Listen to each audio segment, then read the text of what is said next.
사랑과 은혜가 풍성하신 주 하나님 아버지 감사합니다. 이 시간 예수 그리스도의 보혈이 덮습니다. 그대로마다 성령님 환영하고 인정하고 모시도록 의지하오니 성령님 주장하여 주셔서 오늘 하나님 말씀을 들을 때 하나님 주님의 위로가 임하길 원하며 주님의 치료가 나타나길 원하며 주님과 동행함을 통하여 하나님의 뜻이 이루어지기를 간절히 원합니다. 그러므로 우리 마음에 주의 말씀을 들으시는 귀를 열어주시고 하나님의 은혜가 오늘 이 시간 폭포수와 같이 우리 심령 가운데 나타나게 하여 주셔서 아버지 우리의 심령을 적셔주시고 아버지 주님의 기쁨이 충만한 귀한 시간 되시도록 은혜 베풀어 주옵소서. 오늘 성령 하나님 말씀을 선포합니다. 듣는 자나 전하는 자나 모두가 성령의 충만함을 더하여 주시옵소서.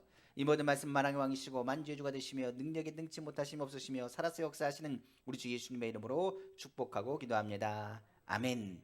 저는 오늘 누가복음 24장 24절에 32절 말씀을 가지고 예수님을 보려면 이란 제목의 말씀으로 은혜 받기를 간절히 원합니다. 오늘 본문의 배경을 보면 알 수 있는 것처럼 예수님의 두 제자가 이제 예루살렘을 떠나서 어디로 나가느냐 엠마오로 가는 길이었습니다. 예루살렘에서 한 25리쯤 된다고 했는데 키로수로 하면 한 10에서 11km 떨어진 동네가 바로 엠마오입니다. 그로 내려가는 길에 서로 간에 예수님에 대한 이야기를 하고 있었습니다. 예수님에 대한 부활에 대한 이야기가 아니었습니다. 예수님의 무덤이 비었다는 이야기를 하면서 서로 상심하고 낙심하여서 내려가는 발걸음이었다고 성경 말하고 있습니다. 그런데 재미있는 사실은 그 옆에 누가 계셨느냐? 예수님이 계셨다는 사실입니다. 그런데 그들이 예수님이 옆에 같이 동행함에도 불구하고 예수님인지를 몰랐습니다. 그리고 서로 이야기하는 대목들이 오늘 본문의 배경이라고 볼 수가 있습니다. 그들이 예수님이 눈앞에 있음에도 불구하고 보지 못하는 이유는 누가복음 24장 17절에 말하기를 슬픈 빛을 띠고 있었기 때문이다. 슬픈 상처 때문이라는 것을 강조하고 있습니다. 누가복음 24장 17절입니다. 예수께서 이르시되 너희가 길 가면서 서로 주고받고 하는 이야기가 무엇이냐 하시니 두 사람이 슬픈 빛을 띠고 머물러 서더라. 성경 말합니다. 그러니까 예수님에 대한 이야기를 서로 간에 얘기하며 빈 무덤에 대한 이야기를 하고 논쟁하고 있고 토론하고 있는 그 가운데 그들의 예수님이 그들 가운데 있는 것을 알지 못했고 예수님이 무슨 얘기하고 있냐고 말했을 때 예수님의 제자였던 한 사람인 글로바라는 사람이 감정 섞인 발로 이렇게 얘기합니다. 왜 당신은 예루살렘에서 왔다고 하면서 거기서 있었던 일을 혼자 말하지 못하느냐? 따지듯이 이야기하는 대목입니다. 바로 누가복음 24장 18절 이하의 말씀이죠. 그 한 사람인 글로바라는 자가 대답하여 이르되 당신이 예루살렘에 체류하면서도 요즘 거기서 된 일을 혼자만 알지 못하느냐? 우리가 아는 것처럼 종료주일 때 어떻게 했습니까? 예수님 온다고 호산나 혼산나 하면 예루살렘 등지가 완전히 뒤집어졌던 사건이었습니다. 그리고 그 아들 하나님의 아들이신 예수 그리스도가 십자가에 매달린 그 사건은 아마 그 동네에 있는 사람이란 다 아는 사건이었을 겁니다. 그런데 이 사람에게 말하는 겁니다. 어떻게 그 일들을 알지 못하느냐? 거기 예루살렘에 있었다고 하면서 그 사건에 대한 이야기를 알지 못하느냐라고 이야기하는 것입니다. 19절이지요. 이르시되 무슨 일이냐? 우리 묻습니다. 이르되 나사렛 예수의 일이니 그는 하나님과 모든 백성 앞에서 말과 일에 능하신 선지자의 여건을 예수님의 제자는 압니다. 나사로가 살았던 사건도 알고 병든 자가 치료한 사건도 알고 많은 사람들이 그가 생명의 주관 되신 하나님께서 보내신 선지자라는 것을 모두가 인정한 상황이었습니다. 우리가 아는 것처럼 죽은 자가 살아나는 것은 하나님만이 할 수 있는 일입니다. 그렇기 때문에 하나님의 선지자만 할 수 있기 때문에 그것에 대해서 누구도 부인할 수가 없었습니다. 그런데 그 당시 있었던 대제사장과 율법학자들 모든 이스라엘 민족들이 똘똘 뭉쳐서 로마에 의한 압제와 그리고 자신이 죽을까 두려워 오히려 왕은 누구밖에 없다. 로마의 왕밖에 없다라고 말하며 오히려 예수님의 십자가에 못 박았던 사건인 것을 이야기하는 것입니다. 성경 한번 더 보겠습니다. 20절이죠. 우리 대장들과 관리들이 사형 판결에 넘겨주어 십자가에 못 박았느니라. 우리는 이 사람이 이스라엘을 속량할 자라고 바랐노라. 이뿐 아니라 이 일이 일어난 지가 사흘째요. 성경 말하고 있습니다. 여기서 성경에서 말한 그 대목들을 보면 예수님께서 십자가를 죽었다. 그리고 죽으신 지가 벌써 사흘이 지났다라는 것을 알 수 있습니다. 더 나아가서 이 일들에 대해서 그들이 기대했던 것은 그가 이스라엘을 속량할 자요. 무엇보다 구원자라고 생각을 했었는데 그는 죽었고 죽은 것보다 더 속상한 일은 무엇 때문이라? 무덤이 비어있던 사건이라. 이러한 것을 이야기합니다. 바로 누가복음 22장 22절에서 24절까지 말씀입니다. 또한 우리 중에 어떤 여자들이 우리를 놀라게 하였으니 이는 그들이 새벽에 무덤에 갔다가 그의 시체는 보지 못하고 와서 그가 살아나셨다 하는 천사들의 나타남을 보았다미라. 또 우리와 함께한 자 중에 두어 사람이 무덤에 가 과연 여자들이 말한 바와 같은 걸 보았으나 예수는 보지 못하였느니라 하거늘 성경 말합니다. 그러니까 걱정되는 건 뭐냐면 예수님이 십자가 달리신 것도 상처인데 예수님께서 무엇보다도 죽으시고 나서 그 시체가 누웠던 그 자리에 예수님이 시신이 없는 겁니다. 그러니까 중요한 것은 천사가 봤다는 사람도 있고 부활하셨다는 사람도 있지만 결과적으로 무덤은 비었고 그들에게는 예수님이 부활하실 것은 상상도 할 수 없었던 일이었고 더 나아가서 슬픔과 괴로움이 그들 마음에 있었으며 더 이상 그들 상황 가운데는 예수님이 없다는 그 상황만으로도 뭡니까? 예루살렘에 거주할 이유가 없었던 것입니다. 만약에 예수님의 시신이 좀 있었다고 한다면 그들은 거기서 거주하면서 예수님에 대한 여러 가지 장례 절차 그리고 마지막 부분까지 서로 마음을 풀고 흩어졌을 것입니다. 그러나 예수님의 시신까지 없어진 그 마당에 그들이 더 이상 예루살렘에 거주할 필요가 없다 생각했습니다. 왜냐하면 예루살렘 등지에 있었던 모든 길들이 예수님의 흔적으로 가득 차 있었기 때문입니다. 그렇기 때문에 그들은 상처와 슬픔 때문에 내려가고 싶고 예수님은 그들을 향해서 이렇게 말씀하십니다. 예수를 보지 못하였다는 그 말을 향해서 성경에 말합니다. 25절에 말하기를 이르되 미련하고 선자들의 말한 모든 것을 마음에 더디 믿는 자들이여 그리스도가 이런 고난을 받고 자기의 영광에 들어가야 할 것이 아니냐 하시고 라고 성경은 말하고 있습니다. 그러니까 성경 예수님께서 그들을 향해서 말하십니다. 예수님이신 걸 몰라요. 그런데 예수님께서 그들에게 말하기를 미련하다 그리고 더디 믿는 자들아 너희가 어떻게 믿음이 없느냐 성경에 뭐라고 얘기하고 있느냐 모세라 그리고 더 나아간 선지자들이 무슨 이야기를 했느냐 그가 고난을 받고 영광에 들어갈 것을 말하지 아니하였더냐라고 말하는 대목입니다. 그렇게 말하는 것은 그들이 예수의 부활을 믿지 않았을 뿐만 아니라 슬픔에 눈이 가려져서 부활하신다는 말씀을 믿지 못하고 예수 그리스도가 옆에 있음에도 불구하고 예수님을 알아보지 못하는 이유이기도 하였다고 성경은 말하고 있는 것입니다. 이에 예수님께서는 제일 처음에 하신 것이 뭐냐? 하나님의 말씀을 자세히 그들에게 풀어주기를 시작했습니다. 예수님은 그들이 하나님의 말씀을 자세히 설명하기를 듣기 시작했습니다. 모세와 모든 선지자들이 글로 시작하여 모든 성경에 쓰인 메시아에 대한 이야기들을 하시기 시작했다고 성경 말합니다. 그들의 마음이 성경을 풀어줄 때 다시 뜨거워지기 시작했습니다. 여기 성경에 보면 뜨겁다라는 얘기는 불타다라는 것입니다. 이 성경의 내용은 다른 것보다도 예수님께서 무엇보다도 누구라는 것을 다시 한번 설명하는 대목입니다. 그러니까 예수님이 성경 말씀을 풀어주면서 공생기간 동안 하신 말씀처럼 그들이 예수님의 말씀을 들을 때 마음이 뜨거워지고 위로를 받았음을 성경은 말하고 있는 것입니다. 마을이 가까이 왔을 때 예수님은 좀 더 가려고 했습니다. 그런데 헤어지기가 너무 아쉬웠습니다. 그래서 예수님께 말합니다. 당신이 누군지는 모르겠지만 우리는 더 당신의 말을 듣길 원합니다. 그리고 강권하기 시작합니다. 그리고 예수님과 유하기를 원하며 예수님과 식사하기를 원했다고 성경 말합니다. 그리고 예수님께서 식사하시고 나서 떡을 떼십니다. 그리고 그들과 함께 식사를 하시고 떡을 떼시고 떡을 가시고 축사하시며 떼어 그들에게 주었을 때 그들의 눈이 밝아졌고 그제서야 예수인 줄을 보았다고 성경 말합니다. 그러나 예수님을 보았을 때 예수님 하는 그 순간에 예수님께서 사라지셨습니다. 곧 그때로 그들은 일어났습니다. 예수님의 부활하신 것을 알았습니다. 그리고 그들은 어디로 갔느냐? 엠마에 머문 것이 아니라 예루살렘으로 다시 돌아가기 시작합니다. 그리고 제자들을 만나고 그곳에서 예수님이 부활하셨다는 것을 선포하고 다시 그들이 떡을 떼며 예수 그리스도에 대한 그 은혜를 나누기 시작했다고 성경은 말하고 있는 대목입니다. 오늘 저는 이 말씀의 내용의 본문의 내용들을 전반적으로 설명해 드렸습니다. 이 내용들을 통해서 우리에게 주시는 좀 교훈의 메시지가 있습니다. 우리도 신앙생활 하다 보면 예수님이 안 보입니다. 예수님 분명히 계신데 안 보입니다. 우리가 아는 것처럼 지금 이 자리에 두 사람이 모인 곳에 나도 그들 중에 있다고 했습니다. 지금 분명히 예수님이 이 자리에 계십니다. 그런데 성경에 보면 눈에 보이지 않습니다. 성경은 말합니다. 나도 너희 중에 있다고 말하지만 어느 순간엔 정말 주님이 계십니까? 라고 묻는 사람들도 있습니다. 저는 권사님 중에 이런 얘기를 많이 듣습니다. 어떤 권사님이 이러더라고요. 정말 주님 살아계신 거 맞냐고. 아니 권사님 신앙생활 몇 년 했는데 그런 얘기를 하냐고. 20년도 하시고 30년도 하셨는데 정말 주님이 나 사랑하신 거 맞냐고 그렇게 물으시더라고요. 예를 들어서 하나님이 응답하셨다 믿습니다 라고 고백하는 사람 많습니다. 그런데 어려움이 다가오면 주님이 안 보여요. 어떤 분은 치료받았다는 것을 간증합니다. 그런데 그 병이 재발하거나 아니면 더 병이 재발하거나 더 악화된다면 그 믿음이 바닥으로 떨어지더라고요. 그러니까 질병 때문에 치료받았어요. 그런데 딴 데가 아파요. 그러니까 아프고 나니까 주님 안에서 처음에는 믿음을 갖고 선포하고 기도하는데 치료되지 않습니다. 그러니까 뭐 하느냐? 정말 그때가 우연으로 치료된 건지 주님이 치료한 건지 그 믿음이 흔들려 버리는 거예요. 잘 될 때는 하나님의 도우심을 깨닫고 하나님 감사합니다 외칩니다. 그런데 안 될 때는 바닥을 칠 때는 정말 하나님이 계신가라고 믿음 없는 모습을 보일 때가 있다는 사실이에요. 오늘 엠마오로 가는 두 제자 같은 경우는 슬펐습니다. 괴로웠습니다. 예수님과 뭔가 할 거라고 생각을 했습니다. 그래서 예수님 십자가에 달리셔서 죽으셨다. 그리고 예수님의 시신마저도 도둑 맞았다 생각하니 그들의 심령이 얼마나 무거웠을지를 생각해 봅니다.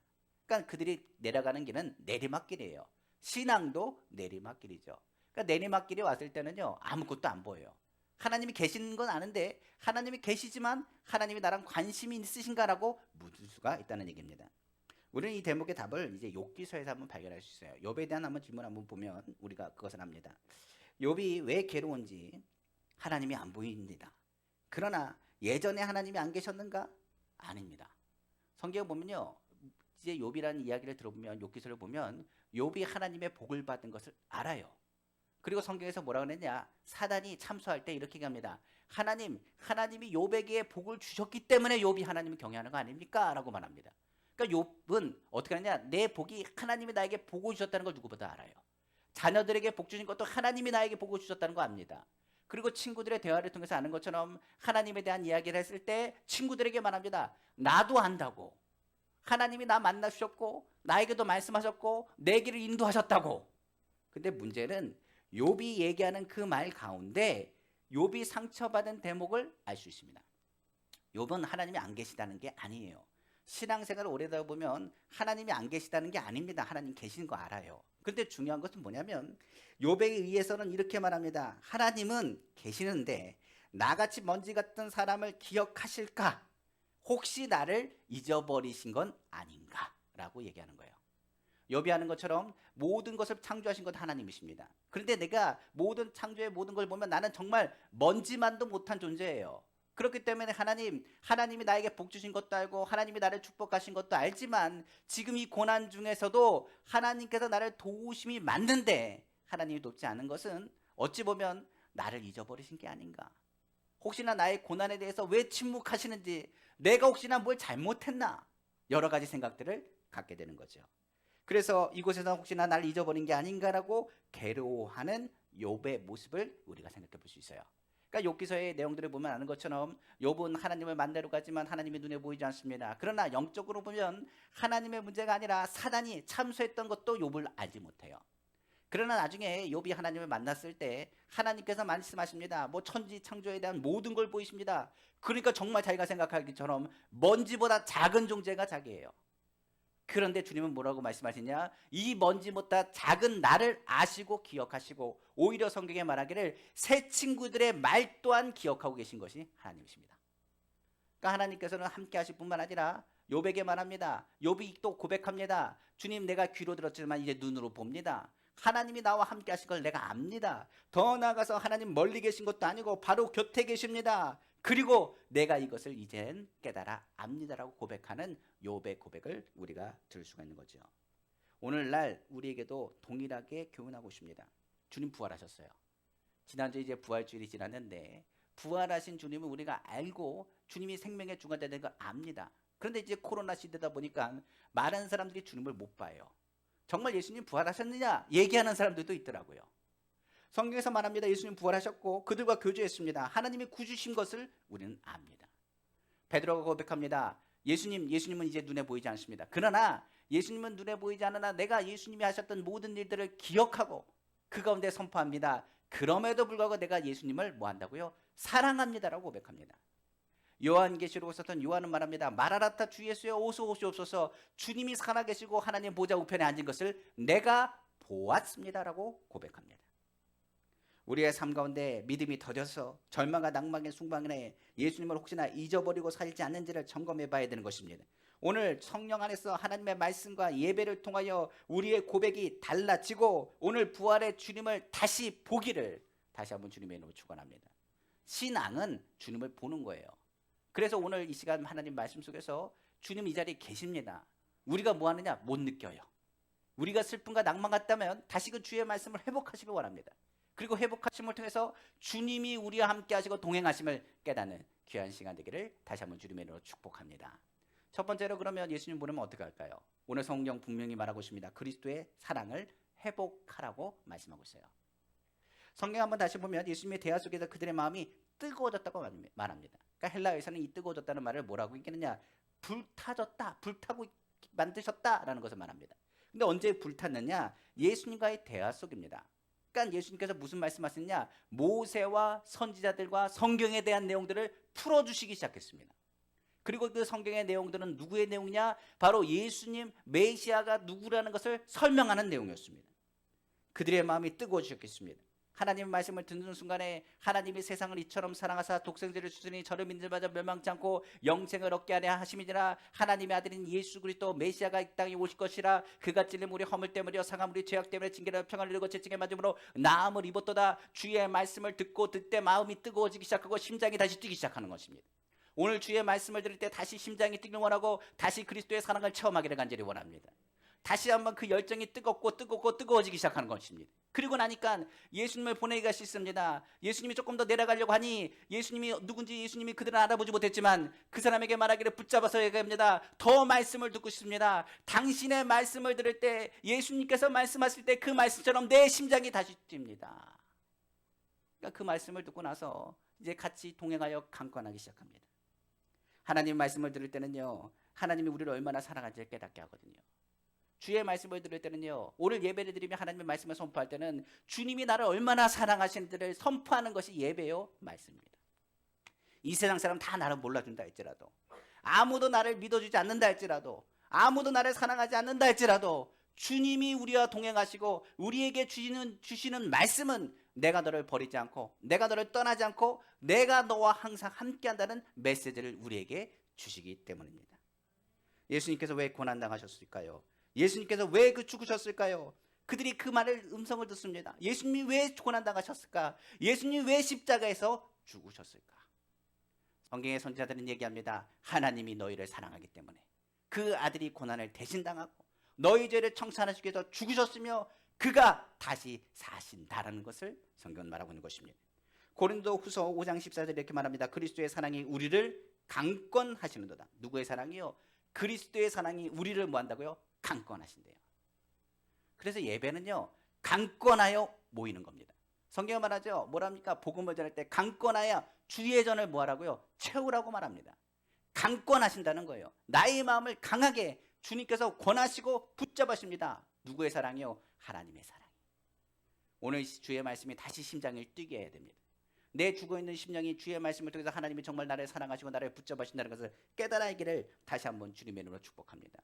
그 사랑의 깊이는 우리가 알 수 없습니다. 그 헤아릴 수가 없습니다. 그 사랑이 지금 우리 가운데 다시금 강권하여 말씀하시고 계신다는 사실을 기억하시기를 주님의 이름으로 축복합니다.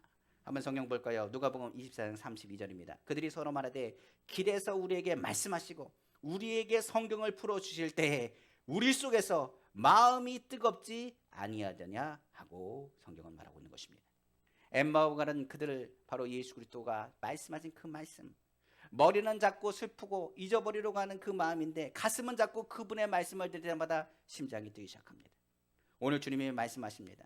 어느 순간부터 우리의 눈물은 말랐습니다. 어느 순간부터 우리의 목은 강팍하여졌습니다. 잘 삐지고 핑계도 잘 대고 열정도 씻고 갈 바를 알지 못합니다. 그러나 다시금 주님의 사랑을 회복하길 원합니다. 제자들은 내려가면서 깨달았을 거예요. 그들이 마음이 뜨거워지고 예수님이 보이고 나서 그들 곁에 사라졌을 때 그들은 알 겁니다.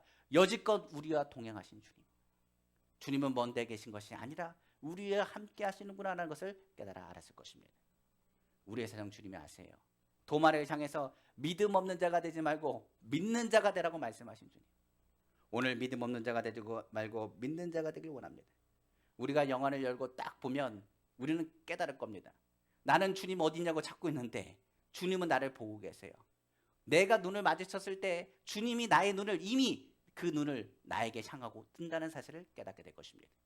오늘 주님이 우리가 오늘 이 자리 주님 앞에 나올 때 주님의 모습을 보길 원합니다. 두 팔 벌려 계시며 우리를 품어주시는 주님의 사랑이 다시금 우리의 심령 가운데 살아나시는 귀한 시간 되기를 다시 한번 주님의 이름으로 축복합니다. 두 번째로 성경은 말합니다. 예수님의 모습, 바로 예수 그리스도를 보려면 그리스도의 감사를 회복하셔야 됩니다. 성경은 말합니다. 많은 사람들이 이 감사라는 부분에 대해서 이야기할지 모르겠습니다. 은혜를 받으면 당연히 우리가 뭘 해야 되냐? 감사를 표현해야 됩니다. 오늘 이 시간에 주님 앞에 나왔습니다. 은혜를 받으면 뭘 한다고요? 감사함을 표현하라고 말했습니다. 예수 믿는 사람이 가장 잊어버리기 쉬운 것이 뭐냐? 바로 그 은혜인 것입니다. 엠마의 두 제자, 우리는 상상할 수 없은 하나님의 은혜를 받은 사람들입니다. 그 사람들은 누구냐? 예수님의 제자였고 예수님을 곁에서 본 사람들입니다. 그만큼 큰 은혜를 받은 사람이 어디 있겠습니까? 그들은 어떤 상황인지 모르겠지만 예수님을 쫓아가면서 하나님의 기적도 목격했고 주의 말씀도 들었을 것이고 은혜도 받았고 위로도 받았을 것입니다. 그리고 그들의 삶에 어떤 변화가 일어날지 모르겠지만 정말 예수 그리스도를 만난 것이 그들의 삶의 모든 것의 터닝 포인트였을 것입니다. 그리고 감사할 일이 아마 많았을 것입니다. 그런데 그들이 엠마오로 다시 내려갔다는 얘기는 감사한 그 은혜를 모두 다 잊어버렸다는 것을 의미합니다. 성경 한번 보겠습니다. 누가복음 24장 30절에 31절에 그들과 함께 음식 잡수실 때 떡을 가지사 축사하시고 떼어 그들에게 주시니 그들이 눈이 밝아져 그인 줄 알아보더니 예수는 그들에게 보이지 아니하신지라. 제가 이 말씀을 왜 봉독해 드리느냐면 성경에 보니 예수님은 어떻게 봤냐면 음식을 잡수실 때 뭐 했느냐, 떡을 가지고 축사라는 단목이 나옵니다.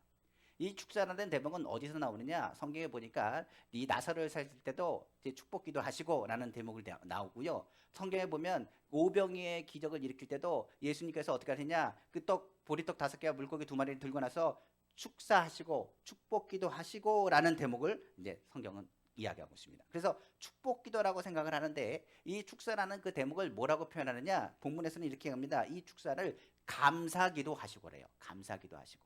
그래서 나사로를 살릴 때도 뭐라 그러냐, 그냥 기도한 것이 아니라 예수님께서 뭐라 그러냐, 하나님께 아버지여 내 기도를 들으셨음을 감사합니다 라고 얘기합니다. 이게 감사기도예요. 그러니까 예수님께서 떡을 떼시면서 무슨 모습을 보시냐, 감사하는 모습을 보십니다. 아마 제자들이요, 강권해서 예수님 여기 유하세요, 우리랑 얘기하시다 라고 얘기하지 않았다고 한다면 예수님 그냥 지나가셨을 거예요. 그런데 어떻게 하셨다고요? 강권해서 예수님 이쪽에 와서 말씀을 더 해주세요 라고 말했습니다. 그러니까 제자들의 그 마음이 뜨거워진 것을 보고 예수님께서 감사하신 거예요. 하나님, 이들이 주의 말씀을 듣습니다. 그리고 떡을 뗄 때 이제 그들의 눈을 모아서서 열어주소서. 그들이 떡을 받습니다. 그리고 나서 눈이 밝아집니다. 그리고 예수님을 보게 됩니다. 그들은 거기서 깨닫습니다. 예수님을 보려면 뭐 해야 된다고요? 감사가 회복돼야 돼요. 우리가 매번 하는 얘기 있습니다. 스펄전 목사님이 감사에 대한 이야기하죠. 반딧불에 감사하면 촛불 주시고, 촛불에 감사하면 전등불 주시고, 전등불에 감사하면 달빛 주시고, 달빛에 감사하면 햇빛 주시고, 햇빛에 감사하면 천국 영광을 보여주시고, 천국 영광에 감사하면 예수 그리스도를 보게 될 것이라. 감사하면 누굴 본다고요? 주님을 봐요.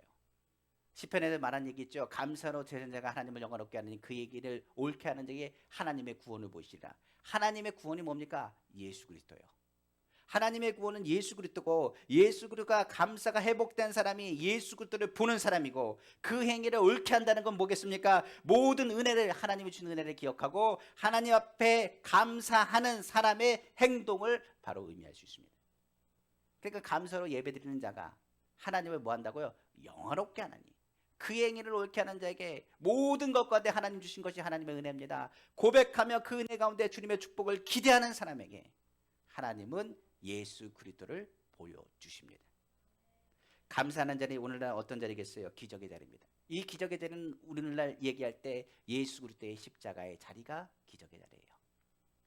우리는 염려할 때가 많고 근심할 때가 있습니다. 불평할 때가 있습니다. 불평하면 절대로 예수님 볼 수가 없습니다. 예수님을 만나려면 이 시간에 예수 그리스도의 십자가를 묵상해야 됩니다. 나 같은 죄인 살리신 예수님을 다시금 묵상하셔야 됩니다. 예수님이 나를 위해서 십자가 지시고 피 흘리신 것을 보셔야 됩니다. 그리고 그 보혈의 능력과 은혜를 체험하셔야 됩니다. 그리고 그 십자가의 자리를 통해서 우리의 입술에 나오는 것이 어떤 고백이 나와야 되느냐, 모든 일에 감사가 고백으로 나와야 됩니다. 하나님, 저번에 내 오른팔을 치료하셨는데 오늘은 왼팔이 너무 아픕니다. 어쩌면 이럴 수가 있습니까? 치료하려면 온전히 치료하셔야지. 하나님, 저번에 내 허리 치료해놓고선 왜 내 어깨는 더 무거워지는지 모르겠습니다. 왜 나에게 이런 시험을 주십니까?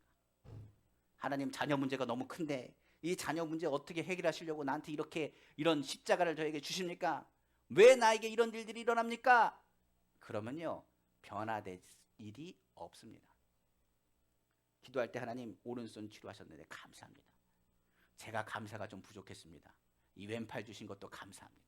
이제부터 기도할 때는 하나님, 오른팔 치료해 주셔서 감사합니다. 그리고 하나님 아버지, 이 목도 건강하고 팔도 건강하고 무릎도 건강하고 다리도 건강하고, 하나님 아버지, 오늘 나올 수 있는 것이 얼마나 감사한지 모르겠습니다. 우리 자리 예배 드릴 수 있는 것 너무 감사한 일입니다. 기도할 수 있는 것도 감사한 일입니다. 하나님 아버지 물질적으로 어렵고 환경적으로 어렵다고 해서 불평원망할 때가 있었는데 하나님 그렇지가 않습니다. 내가 지금 이 자리에 예배할 수 있다는 것이 얼마나 감사한지 모르겠습니다.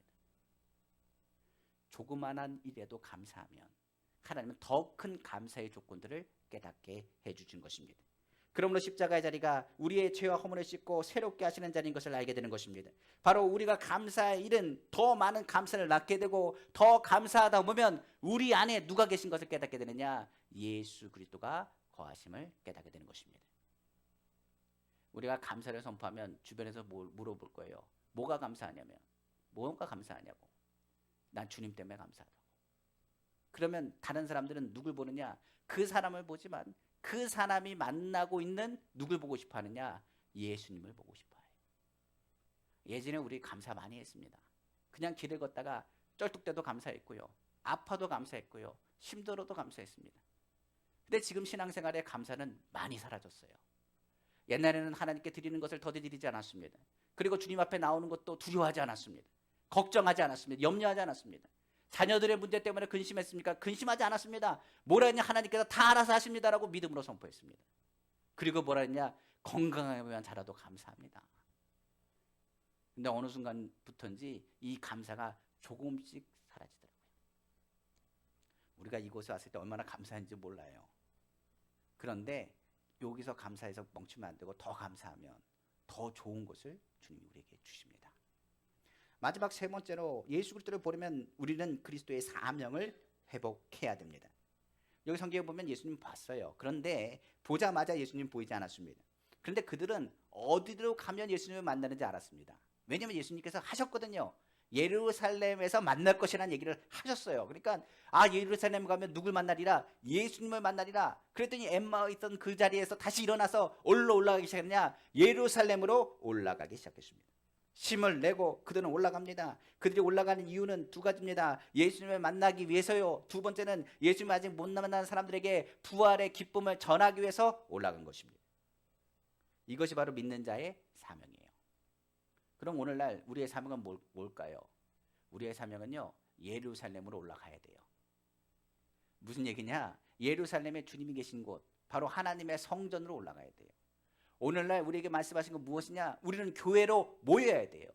그리고 더 와서 무엇하기 원하냐? 예수 그리스도를 그 믿는 믿음 안에서 우리는 뭐하느냐? 부활의 주님을 선포하셔야 돼요. 성경 말합니다. 우리의 사명에 대한 바울은 이렇게 말하죠. 예수님을 만나고 한 이야기, 바로 매일 예수님을 만나고 우리의 죄를 위해 십자가를 죽으시고 다시 사신 부활의 주님을 전하는 것, 그것이 나의 사명이다 라고 바울은 이야기했습니다. 오늘 사명, 예수님께 나가는 것입니다. 예루살렘은 하나님의 성전이요, 오늘날에게 우리의 마음은 하나님의 성전이라. 바로 예수 그리스도가 우리 마음 가운데 거하시고 우리 마음에 성령을 통하여 하나님의 거룩한 전으로 오늘 삼아 주셨습니다. 이 땅 가운데 바로 그 주님을 전하는 것이 우리의 사명이고, 그 전하는 예수 그리스도를 통하여 많은 이들이 누굴 보게 될 것이냐? 예수 그리스도를 보게 될 것임을 성경은 말하고 있는 것입니다. 한번 성경 한번 보겠습니다. 누가복음 24장 우리 44절에서 53절 말씀입니다. 또 이르시되 내가 너희와 함께 있을 때 너희에게 말한 바 곧 모세의 율법과 선지자의 글과 시편의 나를 가리켜 기록된 모든 것이 이루어져야 하리라 한 말이 이것이라 하시고, 모든 말씀이 이루어져야 할 것을 설명하십니다. 그리고 나서 이에 그들의 마음을 열어 성경을 깨닫게 하시고, 또 이르시되 이같이 그리스도의 고난을 받고 제3일에 죽은 자 가운데서 살아날 것과 또 그의 이름으로 죄 사함을 받게 하는 회개가 예루살렘에서 시작하여 모든 족속에게 전파될 것이 기록되었으니 너희는 이 모든 일의 증인이라. 이것이 우리의 사명입니다. 그러니까 우리의 사명은 뭐라고요? 예수님께서 부활하신 것, 그리고 더 나아가서 성경에 대한 깨달은 것에 대한 부분, 그리고 아까 얘기한 죄 사함에 대한 부분, 회개에 대한 선포, 이 모든 일에 대한 증거. 그러니까 쉽게 얘기하면 예수님께서 이 땅에 오셨고, 예수께서 죽으셨고, 예수께서 부활하셨고, 예수께서 다시 오심에 대한 너희는 무엇이 될 것이라? 증인이 될 것이라고 말씀하신 것입니다. 그리고 나서 49절에 볼지어다 내가 내 아버지께서 약속하신 것을 너희에게 보내리니 너희는 위로부터 능력이 입혀질 때까지 이 성을 머물러 하시니라. 예수께서 그들을 데리고 베다니 앞까지 나가사 손을 들어 그들에게 축복하시더니 축복하실 때 그들을 떠나 하늘로 올려지시니 그들이 그에게 경배하고 큰 기쁨으로 예루살렘에 들어가 늘 성전에서 하나님을 찬송하리라. 성경 말합니다. 자, 여기서 할 말씀이 있습니다. 우리가 뭐 할 때 예수님을 보느냐? 복음을 전할 때 예수님을 보게 될 것입니다. 성경은 말합니다. 너희는 복음의 증인이 될 것이라. 너희의 모습 속에서 많은 사람들이 누굴 보게 될 것이라? 예수님을 보게 될 것이라. 그래서 믿는 사람이요, 부정적인 말하면 안 됩니다. 예수 믿는 사람이요, 불평하면 안 됩니다. 예수 믿는 사람이요, 원망하면 안 됩니다. 왜일까요? 세상은 예수 믿는 사람을 통하여 누굴 본다고요? 예수님을 봅니다. 우리의 모습 속에서 누굴 본다고요? 예수님의 모습을 봅니다. 예수님의 제자들이 그렇게 묻습니다. 예수님, 하나님을 보여주세요 말합니다. 너희가 어떻게 하나님을 보여달라고 하느냐? 나를 본 자는 그를 본 것이라. 예수님 제자에게 말합니다. 너희가 서로 사랑하라. 그러면 비로소 너희가 내 제자인 줄 알리라. 성경은 또 얘기합니다. 바울과 바나바에게 안디옥 교회에서 말합니다. 그들이 예수 그리스도의 복음을 전하며 예수 그리스도의 능력을 나타내 보였을 때, 성령 안에서 하나님의 역사를 나타내 보였을 때, 많은 주변의 사람들이 예수 그리스도를 통하여 일어난 그 표적과 바울과 바나바의 선포를 통하여 그들에게 명하기를 그들을 그리스도인이라고 불렀습니다. 그리스도인은 뭡니까? 예수쟁이요, 예수쟁이. 그러니까 예수쟁이 같나? 그들이 지나갈 때 병든 자는 예수 이름으로 치료받고, 예수님이 하셨던 그 일들을 똑같이 하며 예수 그리스도가 부활하셨으며 하나님 보좌의 우편에 앉았음을 선포합니다.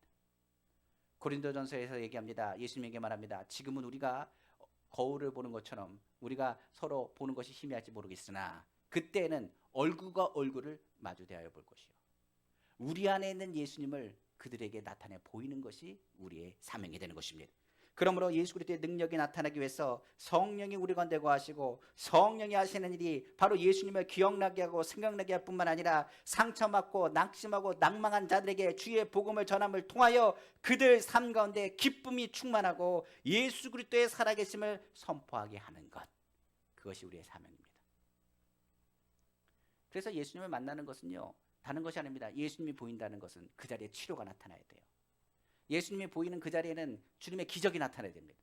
그 자리에는 위로가 나타나야 됩니다. 오늘 하나님의 말씀을 들을 때 다시 심장이 뛰어야 되고요, 다시 그리스도의 사랑에서 감사의 조건들을 찾아서 기도할 때마다 감사가 선포되어야 되고, 더 나아가서 우리가 그리스도의 복음을 받은 그 순간부터 예수의 능력이 우리 가운데 흐름 바 되어야 되는 것입니다. 예수님은 보이지 않습니다. 그러나 예수 그리스도 이 자리에 계십니다. 예수 그리스도는 살아계심을 우리가 믿고 믿음으로 나아가길 원합니다. 우리의 삶의 정직과 성실과 충성이 나타나길 원하고, 하나님의 능력과 하나님의 역사가 우리 가운데 임하기를 간절히 소망합니다. 오늘 저는 강대상에서부터 십자가에서부터 시작해가지고요, 어디요? 강대상의 그 보혈의 피가 우리 성도에게 흘러가길 원하고, 다시 그리스도의 생명이 우리 가운데 치료받길 원하고, 주의 능력이 우리 성도에게 풍성하시기를 다시 한번 주님의 이름으로 축복합니다. 말씀을 마치겠습니다. 저는 오늘 말씀 속에서 이런 얘기했습니다. 요한 웨슬레가 남긴 마지막 말에 이런 말이 있습니다. 사람들의 기념비에 새겨진 요한 웨슬레의 감명받은 세 가지 말이 있다고 하는데요, 첫 번째 말이 이렇답니다. 세계는 나의 교구다. 이게 첫 번째 말이었대요.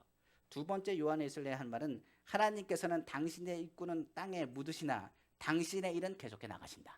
그러니까 요한 웨슬레가 자기 무덤에 새긴 글입니다. 그러니까 하나님께서는 일을 하시는데 그의 종에 대한 일꾼은 땅에 묻으실지 모르겠지만 하나님의 일은 계속적으로 될 것이다 라고 말합니다. 마지막 세 번째 일은 세상에서 가장 좋은 것은 하나님께서 우리와 함께 하신다는 사실이다.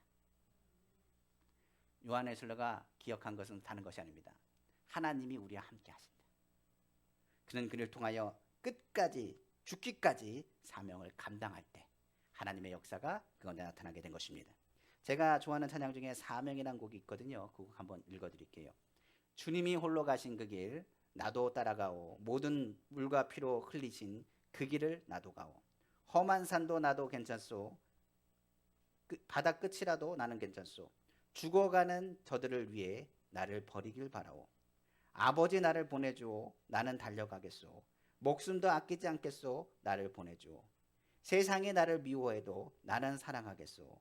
세상을 구원할 십자가 나도 따라가오. 생명을 버리면서까지 나를 사랑한다던 당신, 작은 나를 받아주오. 나도 사랑하오. 아마 엠마오에서 나왔던 그 제자들이 이렇게 고백했을 것 같아요. 주님, 나도 따라가오. 나도 주님 사랑하오. 신앙생활, 예수님과 함께 동행하는 겁니다. 종종 우리가 주님을 잊어버릴 때가 있어요. 그러나 주님은 오늘 말씀하십니다. 중요한 것, 우리가 그의 말씀에 다시 심장 뛰길 원합니다. 다시 강권하여 주님을 우리 마음 가운데 모셔드리고 열정을 회복하고 다시 주님의 첫사랑을 회복하고 감사함으로 나아가기를 다시 한번 주님의 이름으로 축복합니다. 성령을 통해 하나님은 우리 안에 하나님의 성전 삼으셔서 오늘 이곳에 계심을 체험하길 원합니다.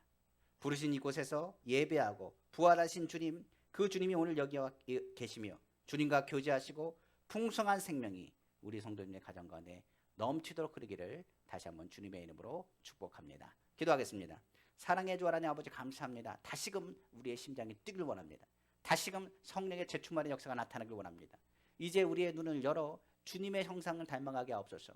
우리가 예수 그리스도를 닮아갈 때 우리는 작은 예수라 아버지 우리 안에 예수님이 거하시고 우리 안에 예수님을 나타내 보이기를 완전히 원합니다. 우리가 믿는 주님은 능력에 능치 못하시면 없으신 분입니다. 오늘 예수 이름으로 선포합니다. 각종 질병은 예수는 물러갈지어다. 흑암의 권세는 물러갈지어다. 저주의 글은 물러갈지어다. 아버지 부정적인 생각, 원망과 불평과 아버지는 자꾸만 부정적으로 누르고 있는 흑암의 권세는 예수 이름으로 물러갈지어다. 오늘 주의 말씀이 다시금 우리를 사랑하시는 주의 음성으로 우리에게 다가오게 하심을 감사합니다. 코로나 시대 아버지 주님의 역사가 더 크게 나타나길 원하며 아버지 코로나 시대에 예수 그리스도를 증거하는 은빛교회 귀한 성도님 다 될 수 있도록 축복하여 주옵소서. 그럼 오늘 말씀을 우리가 들었습니다. 우리가 다시금 열정이 회복되길 원합니다. 다시 감사함으로 주 예수 그리스도를 바라보길 원합니다. 더 나아가 아버지 우리가 사명을 감당하고 주의 복음이 전해지는 그곳마다 예수 그리스도의 흔적이 나타나기를 원합니다. 아버지 우리 성도님의 삶을 축복하시고 주의 복을 누릴 수 있도록 은혜 베풀어 주옵소서. 이 모든 말씀 사랑하신 우리 주 예수님의 이름으로 감사하며 기도합니다. 아멘.